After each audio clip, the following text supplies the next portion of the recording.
Good afternoon, everyone. It's David Schlotthauer here in the Home Weather Office with another U.S. weather forecast for October the 2nd on this Monday, 2023. In today's update, we have a lot to talk about. The drought in the Deep South is absolutely unprecedented, leading to salt water creeping up the Mississippi River and could really lead to a lot more health problems with very warm temperatures for the Midwest with a big cool down coming. All of that we'll be discussing in today's update. Now, taking a look at that current weather pattern across the United States right now as of Monday, October the 2nd, 2023, we got a massive ridge. This is what we call the death ridge because it's going to bring in some very dry and warm conditions. It is also a bit of an omega block that is hugging much of the eastern half of the U.S., bringing, again, temperatures in the 80s and 90s, but there are changes coming that you all need to be aware of, and this is going to be pretty sudden and pretty substantial. We got a trough of low pressure that is developing, or that is pretty sharp here. You can see kind of the trough that is located over the Great Basin into the Pacific Northwest. There's another trough that is northwest of it that's going to help amplify this other trough to its southeast. And the ending result is we're going to have a big low pressure system that develops here over the Great Lakes, the northern plains, and this is going to bring some of the coldest weather that you have ever seen so far this fall, with even some record low nighttime temperatures that are also possible. So we're going to see record high temperatures first, and then we're going to fall really far down into the record nighttime low territory. So we're just going to flip sides here quickly, and then a big warm up is expected based on most of the model guidance thereafter. So this cold piece of energy is only going to be short-lived. Looking at the latest Euro model for this afternoon on October the 2nd and the 3rd, we have dry weather that is going to be a problem across much of the Midwest and the Deep South. You can see not much going on here, and that's really unfortunate because it's only going to make the drought a lot worse than it already is. And we'll be looking at the drought monitor here in just a little bit, showing you just how bad the drought literally is across the Deep South. Going forward all the way through tomorrow, we have this front that is going to be sweeping across the area. That's going to trigger some severe weather. There's already a slight risk for severe weather across western Texas, western Oklahoma, central Kansas, and Nebraska.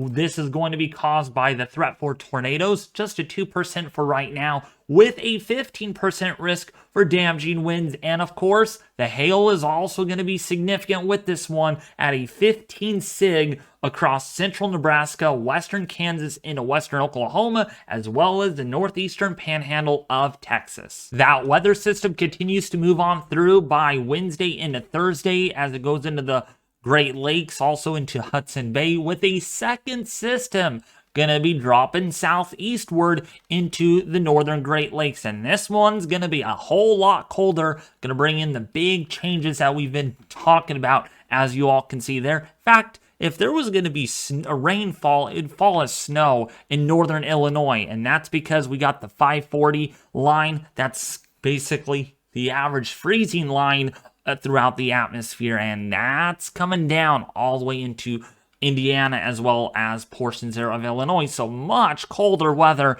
is coming your way, folks, living in the Great Lakes, but it's going to be short-lived. As we go into next weekend, that trough slowly moves out, and there's going to be warmer weather to follow behind that in time for the following week of October the 10th and the 11th. Warmer weather will redevelop, and that's going to lead to more 70s, 80s, perhaps even some low 90s in some areas as the Pacific Northwest gets very busy with rainfall, storms, heavy snowfall, maybe some big, massive cyclonic bombing cyclones that could hit the northeastern Pacific and move into, say, western Canada, something that no one's looking forward to. Okay, now this is very concerning. Absolutely mind-boggling, worryful for a lot of folks that live across the eastern U.S. A lot of my viewers watch me from, say, Georgia, from the Midwest, Precipitation going to be flat out below average. Really not a lot going on. In fact, some areas could even argue enough that you might not see a single drop of rainfall in the next 10 days. See me, my 10 fingers here? 10 days. That is very concerning, and this covers much of the southeast here, like southeastern Georgia, even Louisiana. Portions here, you might not see anything in the next 10 days, and that really is going to make the drought even more worse than it already is. In fact, the drought is so bad that salt water is expected to creep up the Mississippi and could cause health concerns and more. Let's read this article really quickly, all right? Persistent drought in the region has dropped water levels in the Mississippi River to near historic lows, allowing salt water from the Gulf of Mexico to reach further inland than normal. Yes, we're talking a historic drought for this area in nearly 25 to almost 50 years, folks. I'm not hyping this up. I'm not trying to scare you all. This is serious business, and we have to quickly read this article before we get back into the weather. The steady push of salt water upstream in the drought-hit Mississippi River could have serious health and economic consequences across southern Louisiana, where many communities rely on the river for drinking water, irrigation, and shipping interests. Persistent drought in the region has dropped these water levels in the Mississippi River to near historic lows, allowing the salt water is denser, and it wants to seep up the Mississippi River and much further inland than normal. Drinking water across most of the state is still considered safe at the moment. Hear me out, but it's projected that the salt water could reach water intake facilities in Belly Chase by October the 13th, near St. Bernard by October the 19th, and facilities in New Orleans later in October. All right, so you all, like Plaquemines Parish, or if you are in south of New Orleans, please just be aware of that. The water could become unsafe. That means water rationing, water state of emergencies could be issued. This is not good at all. Okay, in fact, there could be a federal emergency issued because of this, because of how bad the drought has actually been. From Louisiana, and you can see literally most of the state is now blanketed in extreme drought with the darkest red colors in the worst drought category ever known to man in southwestern Louisiana, where it is exceptional drought. Some of these parishes here are just literally just in bad hands right now. And I just pray for the people that they could get enough water to drink, they could water their lawns, because this is really not good. And I'm telling you right now, the drought severity index is the worst it has ever been. In fact, I have not seen a drought like this in the last 25 years that I have been around and been tracking these things, all right? So you guys need to take my word for it that this is no joke. Even Texas, Oklahoma is in a very dire situation in some areas. Not only that, we also got the drought that is substantial across the high plains, because why? We're not getting a lot of rain. I mean, more than anything, if you don't want drought, you have to come to Nevada or California, go to Wyoming or portions there of, say, Utah. If not, go to the Northeast where there's no drought there, or even portions, I would say, I can call it North Carolina and West Virginia, really not under a substantial threat at the moment. But it's only going to probably get worse, unfortunately, because this pattern is not going to let up anytime soon. Actually, you're better off in the Northeast, but like elsewhere, even California, not going to see anything. But our dry season is typically kind of this time of the year. We usually look for rainfall by November. So hopefully, fingers crossed, we can get another wet winter for California. But looking at the precipitation map, it is not looking good. Looking at the precipitation anomaly map, I mean, all those browns that you see illustrate below average rainfall anomalies, and I mean, some of those do get close to the Carolina coast. That's 2 inches below normal. 2 inches below normal through the next 10 days. Louisiana, possibly 1 to 2 inches below normal over the next 10 days, and that's just going to make this drought much worse than it already is. And I have fear enough that there will be drought federal emergencies. There will be water rationing in that area. You all need the rain very bad. All right, you terribly do. And unfortunately, you're not going to see anything big anytime soon, as what most of the models indicate. California also going to be rather dry through the next 10 days, with more needed rainfall for the Pacific Northwest, which is very odd for an El Nino to do that. Usually the Pacific Northwest typically sees below average rainfall. So another map that I want to show you all is this is the last 60 days of total anomalies in inches. So the red, brown colors indicate below average anomalies in the shading, while green and blue colors indicate above average anomalies. And so you can see much of Texas, Louisiana, Mississippi. No wonder why they're in a D4 drought. D4? Yeah, that's the worst category on their map. And that's why, because it hasn't rained very much. You're nearly 8 inches below normal ever since literally 2 months ago. So all the way going back to August, early August to now, just been really, really dry. Looking at the last 90 days, it has just been even drier. Some areas even 14 plus inches below normal. That is just very hard to look at if you're, if I lived in here, I would be like, man, is this going to stay like this? Are we ever going to get rain? You're kind of in a California situation.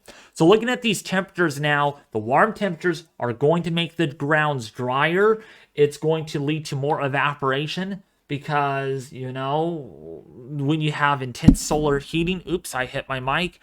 You get a lot of the evaporation. So looking at these temperature anomaly forecasts over the next day, this is a 1-day average. And so the oranges, the reds indicate temperatures that are above average. The blue shading indicates temperatures that are below average. And so going forward here, you can see that it's going to stay really warm over the next probably 5 or so days, with above normal temperatures over Illinois, further east to the south. And then you got below average temperatures likely going to be moving in. And we talked about that big pattern change. We're going to get a blast of cold air. In fact, maybe some record low temperatures at night for some of the high plains. And you are dealing with record high temperatures. So you're just going to go from one end of the extreme to the next. And that's just the pattern that we live in at the moment. Above average temperatures for the Pacific Northwest, for California, and it's going to stay like that for a while. And then here comes a relief. In about 6 to 7 days, you're looking at below average temperatures across much of the eastern portion.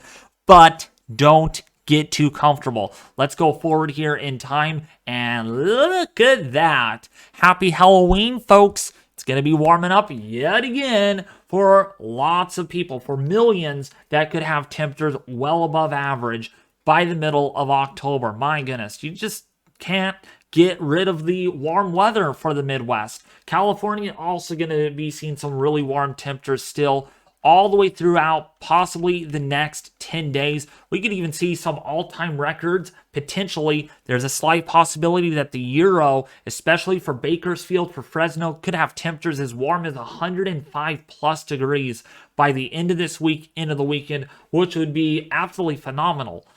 For mid-October standards. You don't see that very often, and it could become reality based on the pattern that we're in. We could see temperatures like that. I thought we were done with the hot temperatures, to be quite honest, here in California, but I guess I got my prediction wrong. So looking at the actual air temperature forecast, you can see it's going to be a really warm one. Upper 80s to lower 90s across much of the Midwest and the Deep South. Again, record high temperatures are certainly a possibility. Overnight temperatures also in the low 80s in central Texas. That is just sickening. You're seeing temperatures in the low to mid 70s at night in Illinois, which is also not very comfortable, and it's going to stay that way. You can see very warm temperatures throughout the day on Wednesday, and here comes the cooler air finally. You lose the heat each and every day. By Friday and by Saturday, you can see overnight lows there, possibly in the upper 20s to lower 30s, with daytime highs warming up into the upper 50s to lower 60s. And you can see much cooler weather arriving for Illinois, for Wisconsin, and Minnesota, but it's going to be short-lived. As we get towards the other side of that cooler air, 80s will be returning once again. So don't get too comfy with those nice mild temperatures.